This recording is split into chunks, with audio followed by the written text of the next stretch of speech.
اعوذ باللہ من الشیطان الرجیم بسم اللہ الرحمن الرحیم قال اللہ تعالی و تبارک فی القرآن الکریم صراط الذین انعمت علیہم صدق اللہ مولانا العظیم۔ ابتدا ہے احکم الحاکمین کے اس بابرکت اور عظیم نام سے جو اپنے فضل اور کرم کی وجہ سے ایک مومن کی شاہ رگ میں کرم نواز ہوتا ہے۔ اربہ درود و سلام کا نذرانہ سید عالم کی ذات والا اعتبار پر جنہوں نے مکہ فتح ہونے کے ساتھ اپنے تمام دشمنوں کو دوست بنا کے اپنا غلام فرما لیا۔ آج ARYQ ٹی وی کے پلیٹ فارم سے سیرت غوث پاک کی ایک اور نشست اور بابرکت نشست کے ساتھ سید عتیق الرحمن حاضر ہے اور آپ سب کو سلام عقیدت عرض کرتا ہے۔ ہم نے جتنی بھی بحث پچھلی ساری نشستوں میں کی، میں نے کوشش یہ کی اور خواہش یہی چاہی کہ اپنے سمیت آپ سب کو میں ایک ایسے ایجنڈے پر لے کے آؤں جس پر اس سے پہلے بحث نہیں ہوتی۔ آج میں نے آپ کے سامنے ام الکتاب کی آخری آیت کا پہلا حصہ تلاوت کیا ہے، جس کا سمجھ لیجئے کہ ترجمہ ہمارے سامنے یہ بنتا ہے کہ وہ لوگ یا ان لوگوں کا رستہ جن پر اللہ نے انعام فرمایا، اور اللہ پاک کا سب سے بڑا انعام کیا ہے؟ ایمان کی دولت نصیب ہو جانا۔ اور یہ ایمان کی دولت نصیب حاصل کرنے کے بعد، یہ ایمان کی دولت حاصل کرنے کے بعد اپنے نیک اعمال پر اتنی توجہ کرتے ہیں کہ احکم الحاکمین کو محبوب ہو جاتے ہیں۔ میں آج آپ کے سامنے ایک جامع پیغام دینا چاہوں گا حضور غوث العالمین کی سیرت اور زندگی سے، کہ آپ نے کس طریقے سے ہر ایک مقام کو دوسرے مقام کے مقابل لا کے ڈیفائن فرمایا ہے۔ اب دیکھیے، اللہ عز و جل کی اطاعت کرنا، اس کے علاوہ تو حل ہی کوئی نہیں۔ اللہ عز و جل کی اطاعت پر ہر صورت ہونی ہے۔ قرآن پاک میں جگہ جگہ پر تلقین موجود ہے، یا ایھا الذین آمنوا اطیعوا اللہ۔ اللہ پاک کی اطاعت کرنے کے لیے ایمان والوں سے ہی خطاب کیا گیا کہ ایمان والے ہی اللہ پاک کی اطاعت کریں۔ حضور غوث العالمین کی مجلس میں اس کی طرف بڑی توجہ دی جاتی تھی۔ اگر میں آپ کو یہ کہوں کہ اس مجلس میں یہ سکھایا جاتا تھا کہ اپنے نفس کی خواہشات کو اللہ کی رضاؤں پر قربان کرو، اور آپ کے سالکین، مریدین، شاگرد اسے سیکھتے تھے۔ ایک کامل اور صالح استاد کی صحبت میں بیٹھ کے اسے سیکھتے تھے۔ اپنی خواہشات کو جب اللہ کی رضا پر قربان کرتے ہیں تو پھر اس کے بعد آپ کو مقام ولایت نصیب ہوتا ہے، جس کے بارے میں 11ویں پارے میں ارشاد ہے، الا ان اولیاء اللہ لا خوف علیہم ولا هم یحزنون، کہ جنہیں اللہ اپنا دوست بنا لیتا ہے، جنہیں اللہ اپنا ولی بنا لیتا ہے، اپنا قرب عطا کر دیتا ہے، ان کو پھر دنیا کے معاملات سے اس طرح غنا نصیب ہو جاتی ہے کہ وہ چھوٹی چھوٹی باتوں پر کبھی بھی غمگین نہیں ہوا کرتے۔ انہیں یہ حوادثات زمانہ کبھی بھی غم زدہ یا پریشان نہیں کرتے۔ وہ ایک عجیب دنیا میں رہنے والے لوگ ہوتے ہیں جہاں پر صرف وہ اللہ اور اس کے رسول کے بتائے ہوئے طریقے کے مطابق زندگی گزارتے ہیں۔ آپ نے رضا الہی عز و جل کو حاصل کرنے کا بھی طریقہ بتایا، اور وہ طریقہ یہ بتایا کہ آپ کا کام ہے صرف ارادہ کرنا۔ ایک بندہ ہے، عاجز ہے، احکم الحاکمین کی خدمت میں خالص ارادے کے ساتھ حاضر ہو جائے۔ آپ کا کام ہے صرف ارادہ کرنا، تکمیل کی منازل احکم الحاکمین خود طے فرما دیتے ہیں۔ اب یہ ہمارے اوپر ہے کہ ہم آج کے زمانے میں، ہمیں بھی ہزار چیزوں میں پتا ہے اللہ کی رضا کیا ہے اور کیا نہیں ہے، کس معاملے میں احکم الحاکمین کا کیا حکم ہے۔ قرآن پاک واضح فرما رہا ہے 30ویں پارے میں، فَمَن يَعْمَلْ مِثْقَالَ ذَرَّةٍ خَيْرًا يَرَهُ وَمَن يَعْمَلْ مِثْقَالَ ذَرَّةٍ شَرًّا يَرَهُ۔ ہر نیکی اور شر جو ایک رائی کے دانے کے برابر ہے یوں دکھا دیا جائے گا، اور لگ پتا جائے گا کہ وہاں پر بنتا کیا ہے۔ اللہ کی رضا کو حاصل کرنے کا طریقہ یہ ہے کہ جو احکم الحاکمین نے اپنے نبی کے ذریعے ارشاد فرمایا، وَمَا آتَاكُمُ الرَّسُولُ فَخُذُوهُ وَمَا نَهَاكُمْ عَنْهُ فَانْتَهُوا، کہ جو میرے نبی کہتے ہیں وہ کر لو، وہ پکڑ لو، جس سے میرے نبی نے روکا ہے وہ کام کبھی نہ کرنا، اس کام کو چھوڑ دینا۔ اور یہی حضور غوث العالمین کا درس تھا کہ اللہ کی رضا کے لیے خالص ارادہ کر کے اس راہ میں آ جاؤ، راہ عشق و مستی کی منازل عشق اول عشق آخر کے ساتھ احکم الحاکمین خود طے کروا دیتے ہیں۔ پھر آگے آپ نے ایک بڑا جامع پیغام دیا، محبت کیا ہے۔ آج ہم مومن ہیں، مسلمان ہیں، ہمیں مجاز بھی سکھایا گیا، ہمیں مجاز بھی پڑھایا گیا، ہمیں لیلا مجنو کے قصے بھی ڈی ٹریک کرنے کے لیے سکھائے گئے۔ صرف محبت کا وہ طریقہ میرے اور آپ کے لیے جائز ہے اور ایک مسلمان کے لیے جائز ہے جو ہمارے نبی کی سیرت اور سنت سے ثابت ہے۔ وہ محبت کل بھی حقیقی تھی، وہ محبت آج بھی حقیقی ہے۔ یعنی کہ ماں کے ساتھ محبت کو اسلام اجازت میں نہیں رحمت میں لے کے آتا ہے۔ باپ کی تابعداری اور محبت میرے نبی کی سیرت اور سنت سے ثابت ہے۔ اپنی حقیقی بیوی اہلیہ حلال زوجہ کے ساتھ جو محبت ہے وہ حکم الحاکمین کا حقیقی پیغام اسلام کے ذریعے آپ اپنے سالکین کو دیتے۔ آپ فرماتے بڑے آسان الفاظ میں، محبت یہ ہے اللہ کے حوالے اپنا سب کچھ کر دو۔ تم اپنا سب کچھ اللہ کے حوالے کرو گے، اللہ کی ہر چیز تمہارے حوالے ہو جائے گی۔ یہ 1 دن، یہ 2 دن، یہ 4 دن، یہ 6 دن کے قصے نہیں ہوں گے۔ مشہور صوفی بزرگ ضیاء الامت پیر محمد کرم شاہ الازہری رحمۃ اللہ علیہ کا واقعہ بھی اسی ضمن میں آتا ہے کہ آپ کے پاس ایک بہت جبہ دستار پہنے ہوئے ایک شخص تشریف لائے۔ انہوں نے کہا اتنے سال محنت کی تو میں نے ایک چڑیل قابو کی، اتنے سال محنت کی میں نے ایک جن قابو کیا، اتنے سال محنت کی اب دیو قابو کر رہا ہوں، مجھے اشارہ ہوا ہے کہ آپ دعا کر دیں یہ دیو اور جن اور چڑیل تینوں میرے قابو ہو جائیں۔ آپ کی آنکھوں میں آنسو آ گئے۔ آپ نے کہا وائے ناکامی متائے کارواں جاتا رہا، کارواں کے دل سے احساس زیاں جاتا رہا۔ آپ نے ساری زندگی ان چھوٹی چھوٹی چیزوں کو قابو کرنے کے پیچھے لگا دی۔ کاش آپ اللہ کے قابو ہو جاتے، اللہ اور اس کے رسول کی ہر چیز آپ کے قابو ہو جاتی۔ تو آپ نے محبت کا طریقہ بتایا ہے۔ محبت صرف دین اسلام سے ہے، انعام والے لوگوں سے ہے، انعام والے رستے سے ہے۔ اور محبت بھی وہ ہوگی جو من احب للہ وابغض للہ وعطا للہ ومنع للہ فقد استکمل الایمان۔ اگر مومن کامل بننا چاہتے ہو اللہ کے لیے محبت کرنی ہے، کسی سے نفرت کرنی ہے تو اللہ کے لیے کرنی ہے، کسی کو دینا ہے تو اللہ کے لیے دینا ہے، خواہ وہ تمہاری بیوی کا نان نفقہ کیوں نہ ہو، خواہ وہ تمہارے بچوں کا نان نفقہ کیوں نہ ہو، کیا خواہ تم اپنے والدین کی خدمت کیوں نہ کر رہے ہو، اور دینے سے رکنا ہے تو اللہ کی رضا کے لیے رکنا ہے۔ آپ ایک اور بڑی تلقین فرماتے تھے کہ دنیا کو دل سے نکال دو۔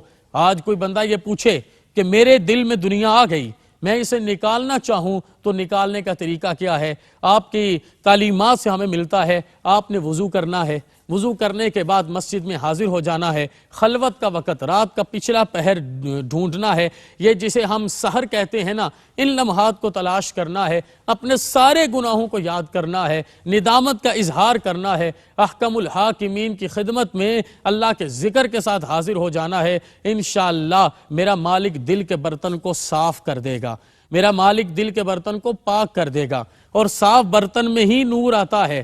لیکن میرا نبی کریم ہے، احکم الحاکمین کا حبیب کریم ہے، وہ برتن کو صاف بھی خود فرما دیتا ہے، الٹے کو سیدھا بھی خود فرما دیتا ہے، اور برتن نہ ہو تو برتن بھی عطا خود فرما دیتا ہے۔ یہ پیکیجز سوائے امت محمدیہ کے کسی کے نہ نصیب میں تھے، نہ نصیب میں ہیں، نہ نصیب میں ہوں گے۔ اس لیے آئیں اللہ اور اس کے رسول کی رحمتوں میں، پھر آپ کو پتا چلے منگتوں کو سلطان کیسے بنایا جاتا ہے۔ آپ فرماتے ہیں صبر کی کیا حقیقت ہے؟ اگر ہمارا کوئی دنیا سے چلا گیا، ہم نے صبر کر لیا، اگر ایک دفعہ کوئی مشکل آئی صبر کر لیا، پھر کوئی مشکل آئی صبر کر لیا، چوتھی دفعہ ہماری زبان سے کوئی چیز نکل گئی، نہیں، صبر کی حقیقت یہ ہے کہ سیرت رسول صلی اللہ علیہ وسلم کو پڑھیے اور مکمل صبر کے ساتھ اپنی زندگی گزاریے۔ پتھر لگنے پر بھی صبر ہے، دھکے پڑنے پر بھی صبر ہے، ہجرت کرنے پر بھی صبر ہے، بدر احد میں خندق میں بھی صبر ہے، 6 بچے دنیا سے چلے جائیں تو پھر بھی صبر ہے، کوئی جو مرضی کر لے صبر ہے۔ صبر کی حقیقت آپ فرماتے تھے یہ ہے کہ صبر کرتے وقت اپنے آپ کو ایمان کے اس درجے پر لے جاؤ کہ تمہیں اللہ کی رضا کی تفہیم نصیب ہو جائے، یعنی تم سمجھ لو کہ تیرے رب نے تجھے اس دنیا میں بھیجا کس لیے ہے اور کس رستے پر آپ کو چلانا چاہتا ہے۔ آپ فرماتے تھے وفا کیا ہے؟ یہ آج کا ایک بہت بڑا سوال ہے کہ وفاداری کیا ہے اور وفا کیا ہے؟ وفا کے لیے بھی یک جملہ میں تعلیمات میں سے مختصر کر کے آپ کی خدمت میں عرض کروں گا۔ فرمایا وفاداری یہ ہے کہ جب تم اللہ کے حضور حاضر ہو جاؤ اور اللہ پاک کے رستے پر چل پڑو، سوائے رحمان کے اور رحمان کے برگزیدہ بندوں کے اور اس کے بتائے ہوئے انعام والے رستے کے کوئی اور چیز اس کے بعد تمہاری زندگی کا حصہ بھی نہ رہے۔ وہ جیسے واصف علی واصف کا ایک جملہ ہے نا کہ توبہ کے بعد گناہ تو دور، یاد گناہ بھی گناہ ہے۔ تو اس طرح اپنے آپ کو وفاداری میں لے آؤ کہ سر سے لے کے پاؤں تک اللہ کی محبت میں، وفا میں اپنے آپ کو ڈال دیں۔ پھر فرمایا خوف کیا ہے؟ خوف کیا ہے؟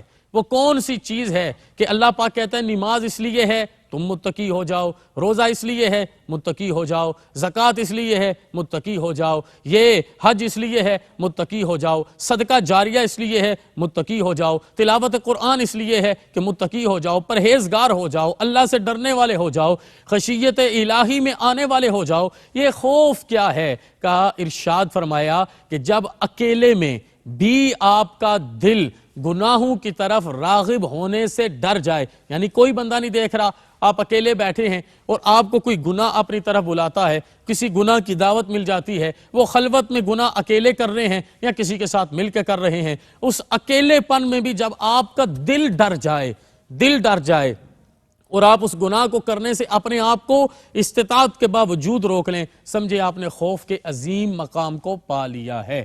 ایک مومن کو کیسا ہونا چاہیے؟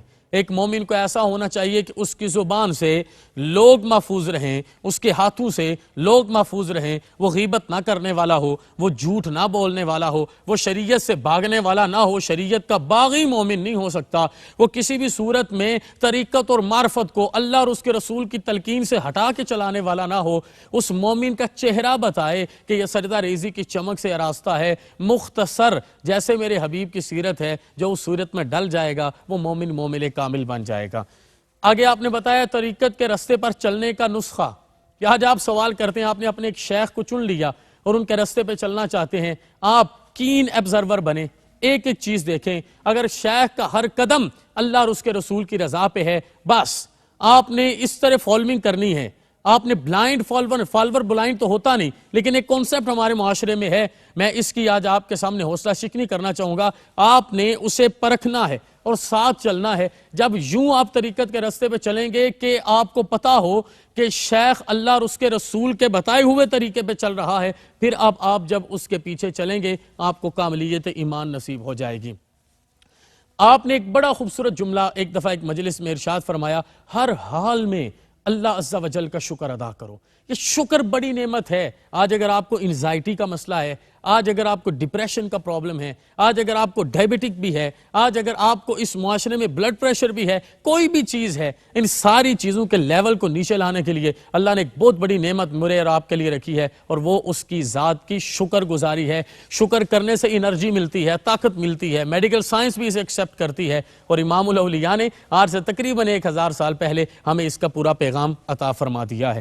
توکل کی حقیقت کیا ہے؟ توکل کی حقیقت یہ ہے کہ آپ کسب حلال کے لیے اپنی محنت کریں۔ یہ نہیں کہ آپ کسی غار میں جا کے بیٹھ جائیں، دروازہ بند کر دیا اور پھر کہیں کہ یہاں پر میرے سارے انتظام ہوں گے۔ نہیں، آپ کو جتنی چیزوں کا مختار بنایا گیا آپ نے وہ کام کرنے ہیں، آپ وہ کام سر انجام دیں گے، پھر اس کے بعد اللہ کی ذات پر توکل رکھیں گے۔ اور میرے رب کی ذات پر توکل کا مطلب یہ ہے آپ کو حلال کے علاوہ کسی اور چیز کی خواہش نہ ہو، حلال کے علاوہ کسی چیز کی خواہش نہ ہو۔ اس پر پھر جب آپ قناعت کرتے ہو تو یہ توکل کے ساتھ آراستہ ہو جاتا ہے۔ آپ نے فرمایا شکر کیا ہے؟ شکر کیا ہے؟ شکر یہ ہے کہ میرا رب آپ کو اگر لقمہ عطا فرما دے، آپ اس لقمے کو جسم کا حصہ اس لیے بنائیں کہ میں نماز پڑھوں گا، بیٹا دے دے اس لیے قبول کریں کہ دین کے رستے پر چلاؤں گا۔ میں یہاں کیو ٹی وی کے اس پلیٹ فارم سے غوث العالمین کی تعلیمات میں سے یہ پیغام آپ کے سامنے واضح کرنا چاہوں گا، کوئی دین بچوں کو ڈاکٹرز بننے سے، انجینئر بننے سے، سائنسدان بننے سے منع نہیں کرتا، لیکن ہمارے دین کا یہ پیغام تو ہمیں ہے نا کہ سب سے پہلے محمد عربی صلی اللہ علیہ وآلہ وصحبہ وسلم کا غلام بنیے۔ شکر یہ ہے کہ جو بھی عزت نصیب ہو جائے اس میں ارادہ یہ ہو کہ دینے والے رب کے نام پر سب قربان ہوگا۔ صدق کیا ہے؟ صدق یہ ہے کہ آپ کا عمل آپ کے الفاظ کے ساتھ ایسے ملا ہوا ہو کہ رات کو آپ کا ضمیر آپ کو نہ جھنجھوڑے۔ یہ جو مفتی سینے کے اندر بیٹھا ہے نا، جسے دل کہتے ہیں، اس کے بارے میں نبی اکرم صلی اللہ علیہ وسلم نے بھی وابصہ بن معبد کو ارشاد فرمایا تھا، جو بھی معاملہ کرو اس سے پوچھا کرو۔ صدق سچائی ہے، اور جب وقولوا قولا سدید اور اللہ کی ڈر کے ساتھ آپ اس سچائی کو لے کر چلتے ہیں تو یہی صدق آپ کی زندگی کی سب سے بڑی طاقت بن جاتا ہے۔ اب ایک آخری بات کہ بعض لوگوں پر ایک کیفیت طاری ہوتی ہے جسے ہم وجد کہتے ہیں۔ تو یہ وجد کیا ہے؟